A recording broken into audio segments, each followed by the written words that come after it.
አልሙድ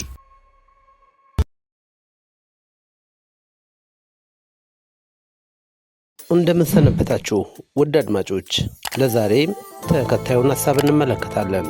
ወግ ባህሉን አፍርጦ ጥሎ በእኔነት እሳቤ ሽቅብ የሚጋልበው ሀበሻም አሳልፎ የሰጣቸው ክብርና ኩራቶች በርካታ ናቸው።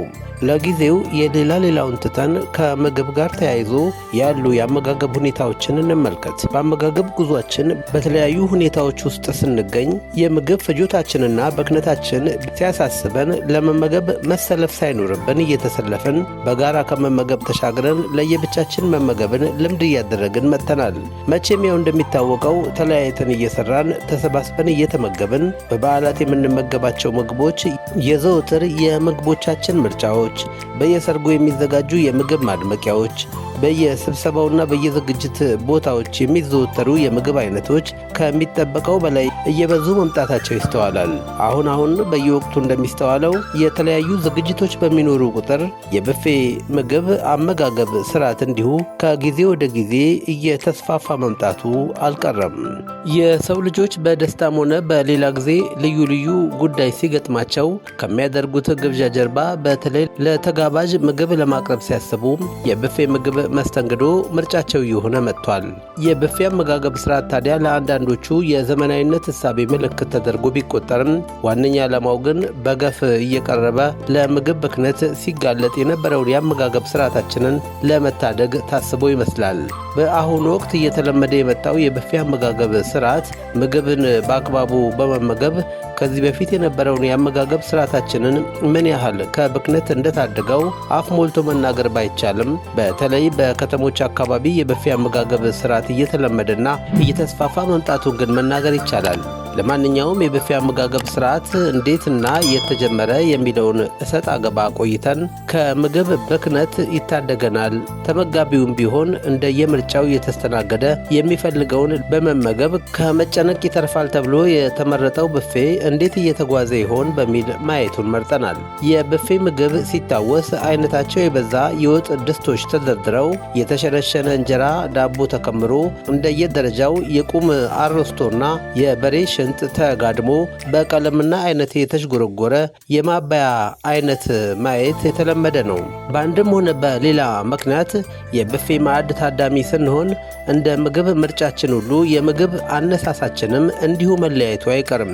በተለይ ምግብ ለማንሳት ተሰልፈን እያለን ከምናሳየው የመጋፋት ትዕይንት ጀምሮ የምግብ አነሳሳችን ጭምር እጅግ የተለያየ ጸባይ ያለው በመሆኑ ከራሳችን አልፎ በሌሎችም ዘንድ ሲያስገምተን ይታያል። ከዚህ የማይገባ ጸባያችን ጋር ተያይዞ መሰለፍ ሳይኖርበት ተሰልፎ ተራው ደርሶ ጠረጴዛው ላይ የተደረደረ የብፌ ምግብ የሚያነሳ አንዳንድ ተስተናጋጅ ከአይነቱ ድርቡን ሲሞጨለፍ የሳህኑን ጠርዝ ሲያጠፋ ሲታይ ይሄ ሰውዬ የሰፈሩ ሰው በደብዳቤ ወክሎት ነው እንዴ የመጣው በሚል ትዝብት ያጭራል።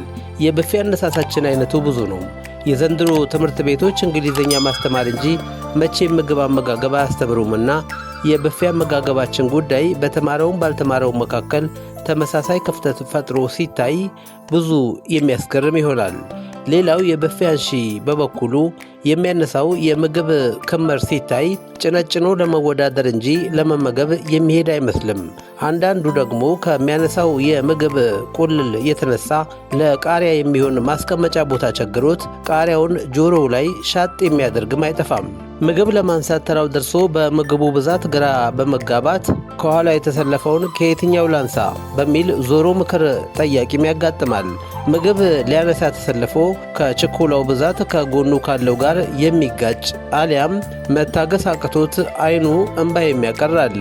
አንዳንድ ብፌ አንሺም ቢሆን ከተቀመጠው ብፌ ሲሶውን ከዶሮ ብልት ድርቡን ከእንቁላሉ 2 እና 3 እየቆጠረ ሲያነሳ ሲታይ ጎበዝ፣ ይሄ ሰው የሌላ ሰው ሆድ ተከራይቶ ነው እንደ የመጣው በሚል ገረሜታ ማጫሩ አይቀርም።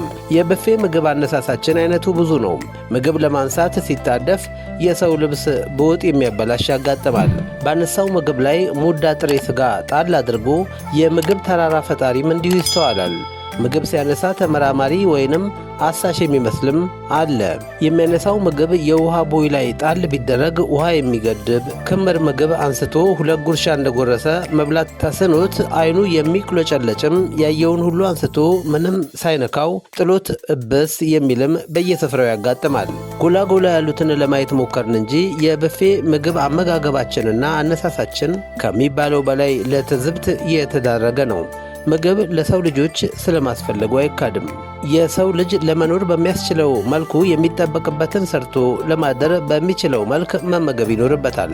በሚችለው መልክ መመገብ አለበት ሲባል ሊራብ አይገባውም ለማለት እንጂ ብዙዎቹ ተርበውና አስተዋሻተው በሚያድሩበት ሀገር ጥቂቶች ግን ምግብ እንዳሻቸው እያባከኑ በቁንጣን ይኑሩ ማለት አይደለም። ሁላችንም በየሥራ ቦታዎቻችን ለዘብተኛ ሆነን በየምግብ መታደሚያ ቦታዎች ግን ስንጋፋ መታየታችን ያስገርማል። መሸከም እስኪያቅተን እየተመገብን መስራት እስኪያቅተን እየተቀመጥን ይህም እንደ ጥሩ ልምድ እየተቆጠረ መዝለቃችን ለምን ይሆን? ዛሬ ጠንካራ የነበረው ኩሩ የሀበሻ የአመጋገብ ባህል ደብዝዞ ስለምን ለተቆረጠ እንጀራ ክብሩን ዝቅ በማድረግ በየምግብ መታደሚያው መጋፋት ምርጫው ሲሆን ታየ። ለሌሎች መዘርጋት ያለበት እጃችን እየታጠፈ የኔነት እሳቤ ውስጣችን ገንግኖ በየምግብ አዳራሾች ስንጋፋ መታየታችን ከየትኛው ሀገር የቀሰምነው በጎ ልምድ ይሆን? በአመጋገብ በኩል የምናደርገውን መረባረብ በሌሎች ማህበራዊ ጉዳዮቻችንም እውን በማድረግ በየብፌ መታደሚያ ቦታዎች ከምናባክነው ምግብ በመታቀብ እኛ የምናባክነው ምግብ ለሌሎች እንደሚያስፈልጋቸው በመረዳት የግላችንን አስተዋጽኦ ማድረግ ይኖርብናል። ላጡና ለተቸገሩ ይሰጣቸው ሲባል ለእኛ አትረፍርፈህ ስጠን ማለት እንዳልሆነም ማወቅ ይኖርብናል። ለእኛ እንደተሰጠን ሁሉ ለሌላውም ይሰጠው ማለታችን ተገቢነት ያለው ሰዋዊ እሳቤ መሆኑን ማመን ይገባል። ውድ አድማጮች ለዛሬ ያዘጋጀውላችሁ ይኸው ነበር። እንደተለመደው ከስንብቴ በፊት ግን እንዲህ ብዬ ላብቃ። ድስት ውስጥ የሌለን ወጥ ጭልፋ አያወጣውም። ወንድዬ ካሳ ነኝ። ቃልውድ